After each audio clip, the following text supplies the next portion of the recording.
Graças a Deus, irmão, por tudo que o Senhor Ele tem falado aos nossos corações. Eu convido a igreja para ficar em pé. Vamos fazer a leitura oficial do culto de Santa Ceia, mediante tudo que nós ouvimos nesta noite, para que nós não possamos perder tempo com a obra, nem assim querendo cansar a igreja, querendo que a igreja continue adorando aquele que está vivo entre nós. Vamos ler nas cartas escritas pelo apóstolo Paulo aos Coríntios, 1 Coríntios, capítulo número 11, a partir do versículo de número 23.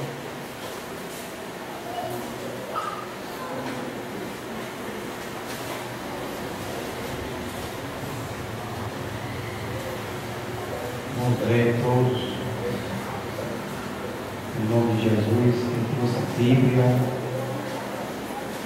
abra suas Bíblias.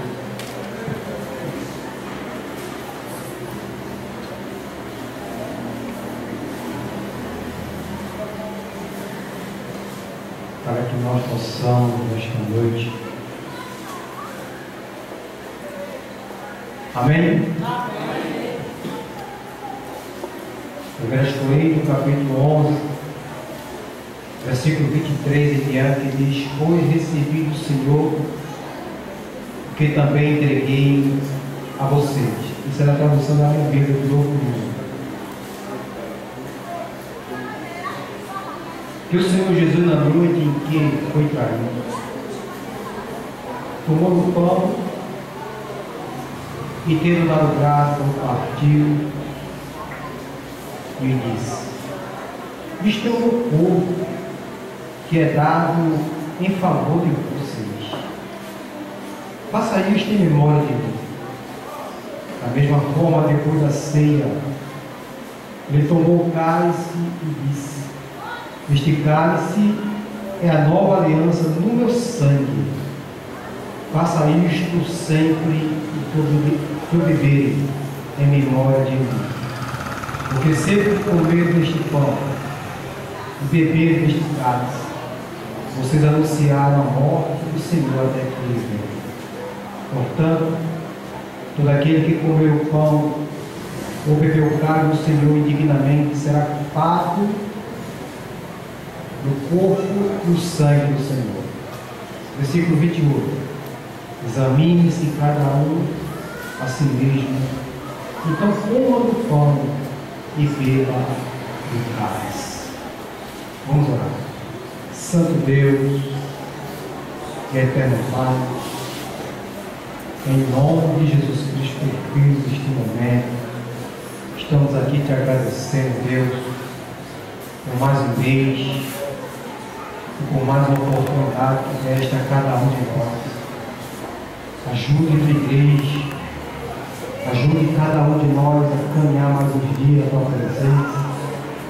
Sabemos que não foi fácil para muitos chegar nesta noite aqui, mas estamos aqui mesmo cansados, quebrados, fatigados, se arrastando, viemos aos teus pés pedir perdão pelas nossas falhas, pelas nossas fraquezas. Deus, somos humanos, mas você é Deus e você nos compreende completamente. Senhor, nesta noite, estende tuas mãos de misericórdia, Senhor. Perdoa a fraqueza de cada um que aqui está. Nos ajude a nos fortalecer na tua presença cada vez mais. Pai, vamos colocar a mão no prato, Senhor. Que seja de uma forma compreensiva, que seja uma forma que nos lembrando do teu sofrimento. Abra o céu nesta noite e libere perdão para cada um de nós em nome de Jesus. Pode ser parado. Amada igreja, ainda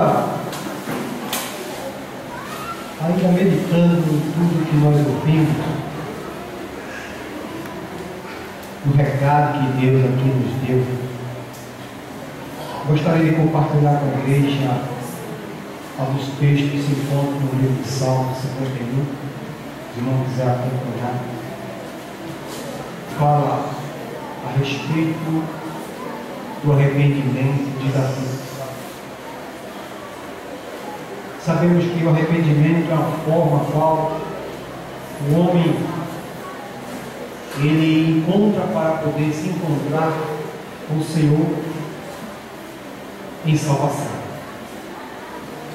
O verso 1 diz: tem misericórdia de mim, ó Deus, por teu amor, por tua grande compaixão. Apaga as minhas transgressões, lava-me de toda a minha culpa e purifica-me do meu pecado. Pois eu mesmo reconheço as minhas transgressões e o meu pecado sempre me persegue. Contra ti, só contra ti pequei e fiz o que tu reprovas, de modo que justa é a tua sentença e tens a razão em condenar-me. Sei que sou pecador desde que nasci, sim, desde que me concebeu minha mãe.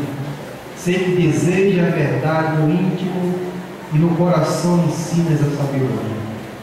Versículo 7. Purifica-me com isopo e ficarei puro. Lava-me e mais branco do que a neve serei. Faze-me ouvir de novo júbilo e alegria, e os ossos que esmagaste exultarão. Esconda o rosto dos meus pecados e apaga todas as minhas iniquidades. Cria em mim um coração puro, ó Deus, e renova dentro de mim um espírito estável. Você pode dizer amém? Amém. O arrependimento é algo tão extraordinário na vida do cristão. Sem arrependimento não tem perdão. Sem arrependimento não tem a salvação. Sem arrependimento não tem o céu. E nesta noite nós ouvimos a palavra que o Senhor aqui falou, usando o pastor Gal, para os nossos corações, para a nossa vida diante do Senhor, caminhar e se alegrando com os céus. No Antigo Testamento, lá no livro de Deuteronômio, no capítulo de número 30, versículo 10 e 11, falando a respeito do arrependimento, aonde os profetas de Deus, ele tinha como obrigação de Deus, uma ordenança de Deus, de anunciar acerca do arrependimento para que o povo voltasse atrás. Aí nós podemos ler isto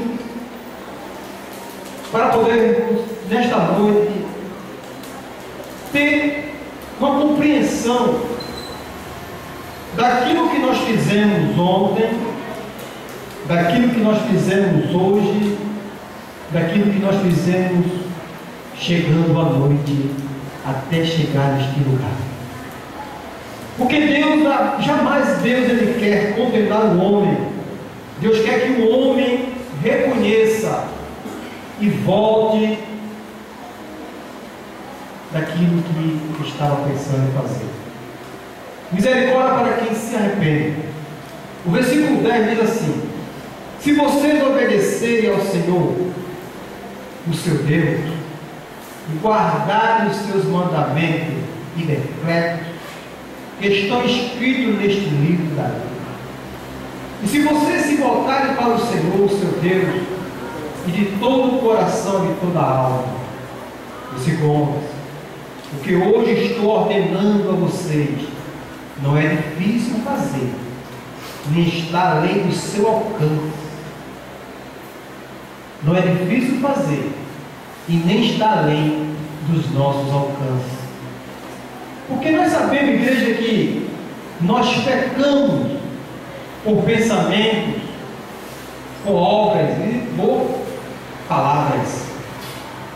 Mas Deus é riquíssimo em nos perdoar. Mas muitas vezes o homem, endurecendo o coração, endurecendo a sua cerviz, para não buscar de Deus o perdão. Mas hoje nós ouvimos nesta noite que Deus, Ele não quer que nós sejamos anátema. Nós ouvimos nesta noite que Deus quer que nós sejamos abençoados em toda sorte de bênção, que orejamos ao céu, que não é logo ali. O céu é bem distante, e para poder chegar lá verdadeiramente tem que se converter dos seus maus caminhos, dos seus maus atitudes, das suas qualidades, seu caráter, comportamento e pensamento. Porque a nossa mente tem que ser uma mente verdadeiramente, como diz a palavra, a mente de Cristo. Nosso coração tem que estar voltado para as coisas de Deus.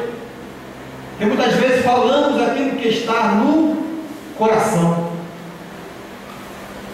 Mas a Bíblia diz que nós devemos de forma alguma deixar o sol se pôr sobre nossa ira.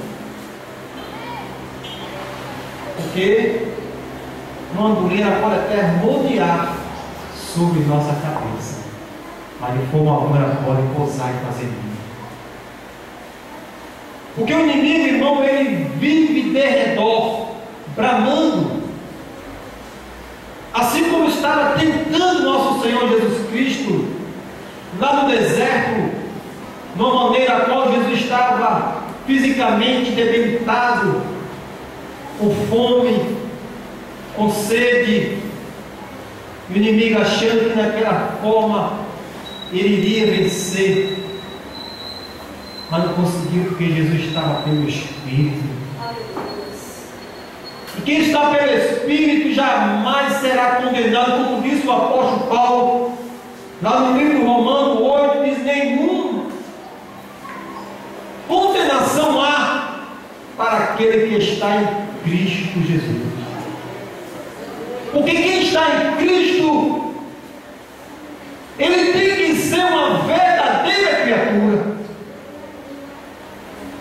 Quem professa essa fé, quem dá esse testemunho, ele tem que correr atrás da sua perfeição. Porque o nosso Deus, falando para Abraão, diz: Abraão, anda na minha presença e ser perfeito. Abraão não tinha 12 anos de idade, não era adolescente. Abraão já era um homem já velho, já idoso, compreendia já as coisas. Mas foi falado nesta noite que se Jesus voltar hoje aqui, essa turminha aí, sem nenhuma forma, nenhuma dúvida, subirá com muita força. E nós? E nós, irmão, que dizemos que somos cristãos, que dizemos que anunciamos o Evangelho, que dizemos que temos nosso nome escrito no livro da vida, mas hoje nós lemos mais uma vez dizer: examine-se, pois. E nós devemos examinar nesta noite, porque amanhã não pertence mais nenhuma de nós. E o amanhã pode ser muito tarde. Abra suas Bíblias no livro de Jeremias, capítulo de número 8, verso 4 até o 7, por favor.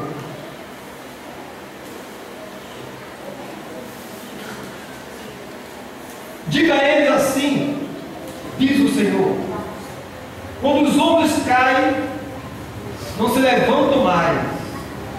Quando alguém se desvia do caminho,